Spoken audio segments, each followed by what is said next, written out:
thinking and perception that get in the way. That I think as children, the doors of perception and our awareness is much more open, and we're actually perceiving more intuitively until we shut it down, or we're told that we're not supposed to do that, or we're invalidated or shamed about those kind of experiences that most people shut down, and then it's a learning as an adult how to open that up again.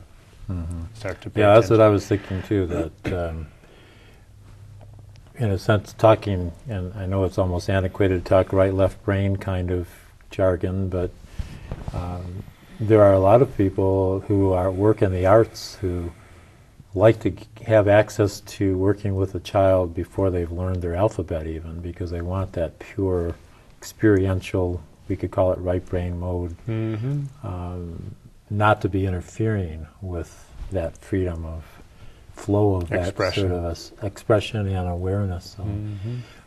Well, and that's one of the things I've found with teaching about intuition is any practice you can do to get out of that linear, logical mode of awareness, be it meditation or movement of your body or creative expression, drawing kind of bypasses that language area, that those kind of practices help in a brainwave sense to shift your brain into a more of an open state where maybe alpha and theta waves are more dominant, and the threshold or the barrier between you and the world is more permeable and diffuse. So one of the things that I would say about intuition is it seems as though when we get into the right state that we're connected to, or there's a free flow of information between us and basically whatever you can imagine or intend. And that if you have a desire or an interest in knowing something, that information comes. And it's often through the body, through the unconscious originally, maybe through an image or a sense or a shape, and then it forms more fully in terms of a thought or an awareness or something like that.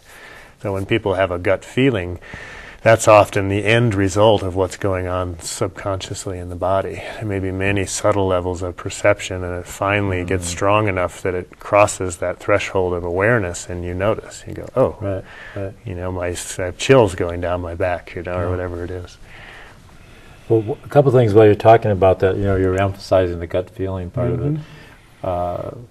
But I found from a couple different frames of reference, one from psychics that I've known and worked with, and that some of them do work with feeling, and some also work just with imagery. So it's like, there's different ways of accessing what you're talking about, I think. Yeah, and the way I would call that, and I talk about it in the book, are different channels of perception.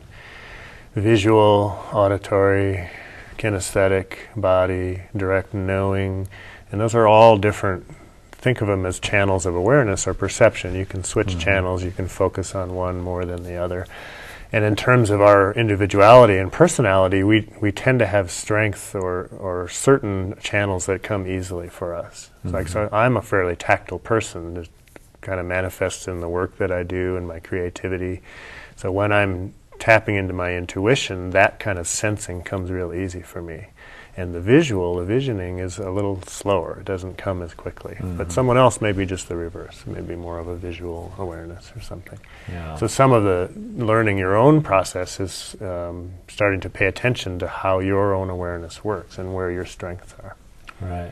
Well, I've seen just in my lifetime, and obviously spending time studying psychology and hypnosis and meditation, and that without, I've never taken your course. I've looked at taking it a few times and the timing wasn't right, but I think that it's sort of once you begin to believe in and start paying attention to images that flash in your mind or feelings that you have, once you get a definition, that helps tremendously, because there is that truth of believing is seeing. When you believe there's that capability, it's like you start collecting data in your own experience. And the doors kind of open a little more then, and you start to allow more once you have a little belief. Right.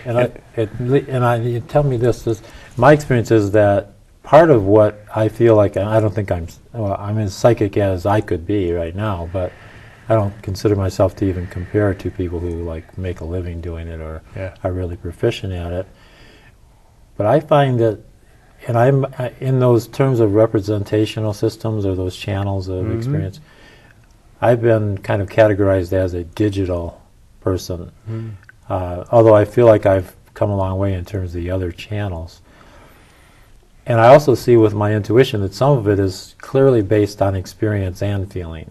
Like it's like my left brain is comparing past experience with a feeling that I'm having, and it also seems to give me insight. So I'm just wondering where that fits into your definition, or how is that something you address in the book? Or? Well, I definitely address it.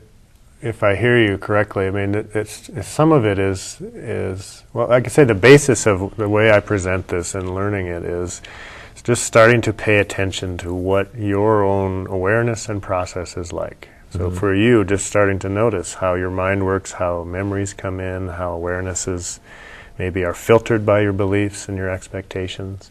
And there's very simple ways of just kind of plotting that and just starting to notice. Maybe beginning with what's alive in you right now and describing it, noticing it, sensing it, assuming that none of it's intuitive, it's just your sense right now.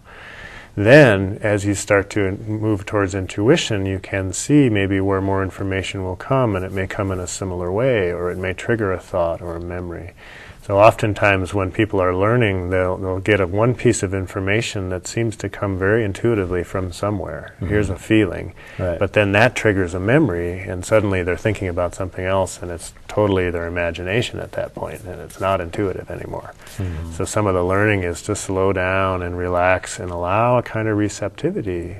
And one of the things I've found in the learning of this is when people first start it, they do really well. There's this initial rise up of success. And then it seems to activate beliefs or fears or expectations, or it's like the thoughts kind of kick in, oh, what does this mean if I can actually do this? And then their success goes down for a while. And some of it's just practicing through that. And there's a processing, an internal awareness that happens where you become more comfortable with, okay, maybe that is the way that the universe is, and I can believe it. Then your success starts to come back up again.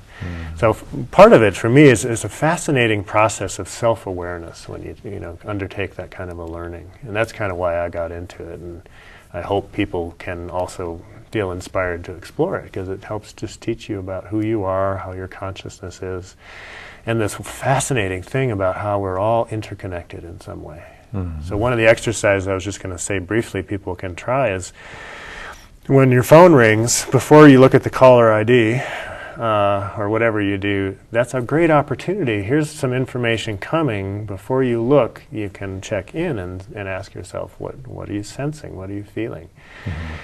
And you may just ask yourself, I wonder who's calling, and just see what comes to mind, or see if the feeling that shows up immediately in your body reminds you of someone. Then look, then answer the phone. And that kind of practicing, there's many, many other ways of doing it, can help